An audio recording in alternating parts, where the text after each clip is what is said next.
നമസ്കാരം. പ്രതികരണ വേദിയിലേക്ക് ഏവർക്കും സ്വാഗതം. ഒരു സുഹൃത്ത് ചോദിച്ചിരിക്കുന്നു, ഓണത്തിൻ്റെ ഐതിഹ്യം നമ്മൾ ഇന്ന് കേൾക്കുന്ന കഥ ശരിയല്ലെന്നും മഹാബലി ഒരിക്കലും കേരളം ഭരിച്ചിട്ടില്ലെന്നും ചില കോണുകളിൽ നിന്ന് ചില അഭിപ്രായങ്ങൾ വരുന്നു. സത്യത്തിൽ ഇതെന്താണ്? അതിന് താത്വികമായ വല്ല വശവും ഉണ്ടോ? ഒന്ന് വിശദീകരിക്കാമോ? ഇതാണ് ചോദ്യം. നമ്മുടെ പൗരാണികമായ കഥകൾ, അത് ഇതിഹാസത്തിലേതായാലും പുരാണത്തിലേതായാലും അതിനുള്ളിലെ തത്വമാണ് നമ്മൾ എടുക്കേണ്ടത്. ഈ ഇതിഹാസ പുരാണങ്ങളിൽ സംഭവിച്ചത്, സംഭവിക്കാത്തത്, സംഭവിക്കാവുന്നത്, കൽപ്പിതം, ആരോപിതം എന്നിങ്ങനെ 5 തരത്തിലുള്ള സംഭവങ്ങളുണ്ട്. അപ്പോൾ ഇതിൽ നിന്ന് സംഭവിച്ച ചരിത്രം അതൊരു ഭാഗത്ത് അവിടെ നിൽക്കുന്നു. ബാക്കിയുള്ളതൊക്കെ താത്വികമായി എടുക്കുവാനുള്ളതാണ്. അപ്പം മഹാബലി എന്ന് പറയുന്ന ഒരു അസുര ചക്രവർത്തി, അതായത് പ്രഹ്ലാദിൻ്റെ പേരക്കുട്ടി, പിന്നെ വാമനൻ, അതിഥിയുടെ പുത്രൻ, കശ്യപ പ്രജാപതിക്കും അതിഥി ദേവിക്കും ജനിച്ച പുത്രൻ, ഇത് രണ്ടുപേരും ഉണ്ട്. ഇത് ചരിത്രമാണ്. ഇത് രണ്ടും പുരാണങ്ങളിലുള്ളതാണ്, അസത്യവുമാണ്. പക്ഷേ അവരെ മുൻനിർത്തിക്കൊണ്ട്, അവരെ കഥാപാത്രങ്ങളാക്കിക്കൊണ്ട് ഒരു തത്വം പറയാൻ വേണ്ടിയിട്ടാണ് ഈ കഥ ഇങ്ങനെ വന്നിട്ടുള്ളത്. എന്താ തത്വം? മഹാബലി എന്ന് പറഞ്ഞാൽ എന്താ അർത്ഥം? മഹത്തായ ബലി നൽകിയവൻ എന്ന് പറഞ്ഞാൽ എല്ലാം ഉപേക്ഷിച്ചവൻ, നിഷ്കാമകർമ്മി, ശ്രേഷ്ഠനായ നിഷ്കാമകർമ്മി എന്നാണ് മഹാബലി എന്നുള്ളതിന് അർത്ഥം വരുന്നത്. വാമനൻ എന്ന് പറഞ്ഞാൽ ആദിത്യനുമാണ്, അതിഥിയുടെ പുത്രനായ ആദിത്യനുമാണ്.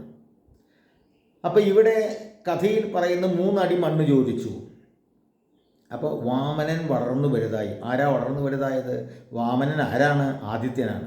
ആദിത്യൻ വളർന്നു വലുതായി 1 അടി കൊണ്ട് ഭൂമി അളന്നു എന്ന് പറഞ്ഞാൽ സൂര്യൻ ഉദിച്ച സമയത്ത് ഭൂമിയിൽ പ്രകാശം പരക്കുന്നു, അത് മുഴുവൻ അളന്നു കഴിഞ്ഞു.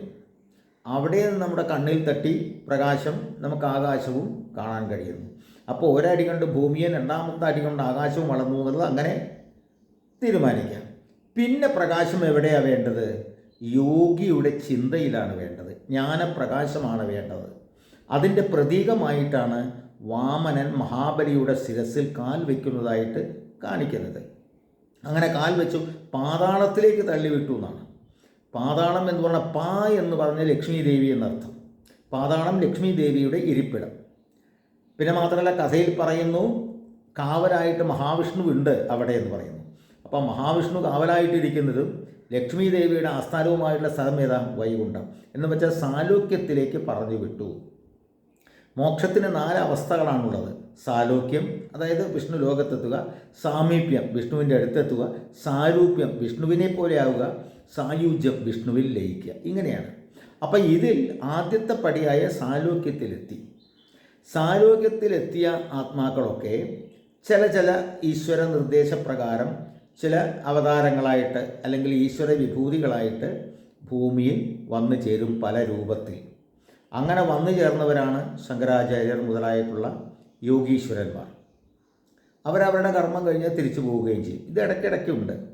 അങ്ങനെ ആ കർമ്മങ്ങളൊക്കെ കഴിയുമ്പോഴാണ് പിന്നെ സാമീപ്യത്തിലെത്തുന്നത്. അപ്പോഴും ചില കർമ്മങ്ങളുണ്ട്. പിന്നെ സാരൂപ്യം, അപ്പോഴും ചില കർമ്മങ്ങളുണ്ട്. പിന്നെ സായുജ്യം, അതോടുകൂടി എല്ലാം തീർന്നു, വിഷ്ണുവിൽ ലയിച്ചു കഴിഞ്ഞു. അപ്പോൾ സാലോക്യത്തിലെത്തിയ ഈ മഹാബലി തൻ്റെ പ്രജകളെ കാണുവാൻ വേണ്ടിയിട്ട് ഇടയിൽ ഭൂമിയിലേക്ക് വരുന്നു. കേരളത്തിലല്ല. കാരണം കേരളമായിരുന്നുവെങ്കിൽ 3 അടി മണ്ണെടുത്തോളാൻ പറഞ്ഞപ്പോൾ കേരളത്തിൽ നിന്നല്ലേ എടുക്കാൻ പറ്റുള്ളൂ, അല്ലേ? ഇത് 1 അടി കൊണ്ട് ഭൂമി അളന്നു എന്ന് പറഞ്ഞാൽ ഒരർത്ഥത്തിൽ ഭൂമി മുഴുവൻ അന്ന് മഹാബലിക്ക് അധീനമായിരുന്നു. പിന്നെ കേരളം എന്ന് പേര് വരാൻ കാരണം, കേരം എന്ന് പറഞ്ഞിട്ടുണ്ടെങ്കിൽ നാളികേരം. നാളികേരത്തിൻ്റെ രൂപം പുറത്ത് നല്ല കട്ടിയുള്ളതാണ്, ഉള്ള് വളരെ മൃദുലവുമാണ്, അമൃതന് തുല്യമാണ്. അപ്പോൾ അധ്വാനം കൊണ്ട് ശരീരം കട്ടിയുള്ളതും സ്നേഹം കൊണ്ടും ഭക്തി കൊണ്ടും സാഹോദര്യം കൊണ്ടും ഒക്കെ നന്മകൾ കൊണ്ട് നിറഞ്ഞ ഒരു ഹൃദയവുമുള്ളവർ, നാളികേരം പോലെയുള്ള ജനങ്ങൾ വസിക്കുന്ന സ്ഥലമാണ് ഭൂമിയെല്ലാം. അതുകൊണ്ട് ഭൂമിക്ക് അന്ന് കേരളം എന്ന് പേരുണ്ടായിരുന്നു എന്ന് വേണം അനുമാനിക്കാൻ. അപ്പോൾ ഇതാണ് ഇതിൻ്റെ താത്വികമായ വശം. ഈ താത്വികമായ വശം തത്വം പറയാൻ വേണ്ടി പുരാണത്തിലെ രണ്ട് കഥാപാത്രങ്ങളെ, മഹാബലിയെയും വാമനനെയും തിരഞ്ഞെടുത്തു. എന്നിട്ട് അവരിൽ ആരോപിക്കപ്പെട്ടു. ആരോപിത കഥയാണ് ഇതൊക്കെ. ഇതറിഞ്ഞുകൊള്ളണമെന്നില്ല.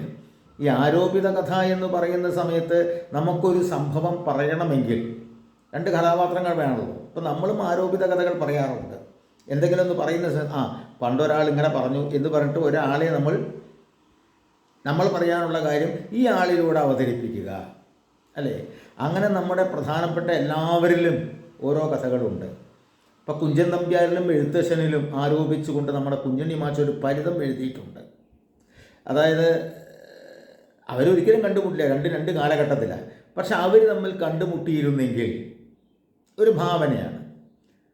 അതായത് ഒരിക്കൽ ഗുരുവായൂർ ദർശനമൊക്കെ കഴിഞ്ഞ് നമ്മുടെ കുഞ്ചൻ നമ്പ്യാരും ശിഷ്യന്മാരും കൂടി പുറത്തിറങ്ങി ഒന്ന് എഴുത്തച്ഛനെ കണ്ടുകളയാം എന്ന് കരുതി തുഞ്ചത്ത് എഴുത്തച്ഛൻ്റെ വീട്ടിലേക്ക് ചെല്ലുക. അവിടെ പഠിക്കൽ ചെല്ലുന്ന സമയത്ത് വലിയ തിരക്കാണ് അവിടെ.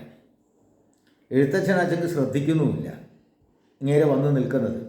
കുറച്ച് കഴിഞ്ഞപ്പോൾ അസ്വസ്ഥനായ നമ്പ്യാർ തൻ്റെ ശിഷ്യൻ്റെ അടുത്ത് കുറച്ച് പണം കൊടുത്തു. എന്നിട്ട് പറഞ്ഞു, കുറച്ച് പോയി പിണ്ണാക്ക് വാങ്ങിക്കൊണ്ടു പോകാം. പിണ്ണാക്കോ? ശിഷ്യൻ പേടിച്ച് പറിച്ച് അവിടെ തിരക്കൊക്കെ വകഞ്ഞു മാറ്റി ഈ പണം കൊടുത്ത് അവിടെ എഴുത്തച്ഛൻ്റെ മുന്നിൽ കൊണ്ടുപോയിച്ചു. എന്താ എന്ന് ചോദിച്ചു. കുറച്ച് പിണ്ണാക്ക് വേണം എന്ന് പറഞ്ഞൊരൊറ്റ ആട്ട. അപ്പോഴാണ് നമ്പ്യാർ പറയുന്നത്, അവിടെ ആട്ടാൻ തുടങ്ങിയിട്ടുള്ളൂ, ഇങ്ങോട്ട് പോരെ, പിണ്ണാക്ക് കുറച്ച് കഴിഞ്ഞിട്ടേ കിട്ടുള്ളൂ എന്ന് പറഞ്ഞു. അപ്പോഴാണ് എഴുത്തച്ഛൻ നോക്കിയിട്ട് ആരാ നമ്പ്യാരാണോ എന്ന് ചോദിച്ചു. അത്രേ ഇങ്ങനൊരു കഥയുണ്ട്. അപ്പോൾ ഇത് സംഭവിച്ചിട്ടില്ല എന്നുള്ള കാര്യം ഉറപ്പാണ്. കാരണം രണ്ടുപേരും രണ്ട് കാലഘട്ടത്തിലാണ്. പക്ഷെ ഒരു ഫലിതം അത് ശരിയാകണമെങ്കിൽ ഈ രണ്ട് കഥാപാത്രങ്ങളിൽ ആരോപിക്കണം. അങ്ങനെ കുഞ്ഞുണ്ണി മാഷ് എഴുതിയാണ് ആ കഥ. ഇങ്ങനെ ആരോപിത കഥകൾ നിരവധിയുണ്ട്. അതിൽപ്പെട്ടതാണ് ഒന്ന്. അപ്പോൾ ഭക്തനായിട്ടുള്ള യോഗിയായിട്ടുള്ള മഹാബലി, ആ യോഗിയുടെ പേരാണ് മഹാബലി എന്ന് വെച്ചാൽ മഹത്തായ ബലി നൽകുന്നവൻ. അപ്പോൾ അങ്ങനെയുള്ള ഒരാൾക്ക് ആവശ്യം ജ്ഞാനപ്രകാശമാണ്. ആ ജ്ഞാനപ്രകാശത്തെ ആദിത്യൻ സൂര്യദേവൻ നൽകി. ആദിത്യൻ എന്ന് പറഞ്ഞാൽ മഹാവിഷ്ണു തന്നെ, വാമനാണല്ലോ. അപ്പോൾ എന്നതിന് ശേഷം സാലോക്യത്തിലെത്തിച്ചു. ആ സാലോക്യത്തിലെത്തിച്ച ആ മഹാബലി എല്ലാ വർഷവും വാമനൻ്റെ ജന്മനാളിൽ, തിരുവോണം നാളിൽ തൻ്റെ പ്രജകളെ കാണാൻ വരുന്നു എന്ന ഐതിഹ്യം അതിനോടനുബന്ധിച്ച് നമ്മൾ ആഘോഷിക്കുന്നു. ഇങ്ങനെ നമ്മുടെ ഓരോ ആഘോഷത്തിൻ്റെ പിന്നിലും ഒരു തത്വമോ ഒരു കഥയോ ഉണ്ടായിരിക്കും. കാരണം ജനങ്ങൾക്ക് ആഘോഷിക്കാനൊരു അവസരമാണ്. അതിനു വേണ്ടിയിട്ടാണ് ഇങ്ങനെ അത് നമ്മുടെ എല്ലാ ആഘോഷങ്ങൾക്കും അങ്ങനെ തന്നെയാണ്. തിരുവാതിരയ്ക്കായാലും ശരി, വിഷുവിനായാലും ശരി, അങ്ങനെ എല്ലാ ആഘോഷങ്ങളുടെ പിന്നിലും ഒരു തത്വമുണ്ട്. ഇതാണ് പുരാണ ഇതിഹാസങ്ങളെല്ലാം, ഈ കഥകളെല്ലാം വായിച്ചപ്പോൾ എനിക്ക് മനസ്സിലായ കാര്യം. നന്ദി, നമസ്കാരം.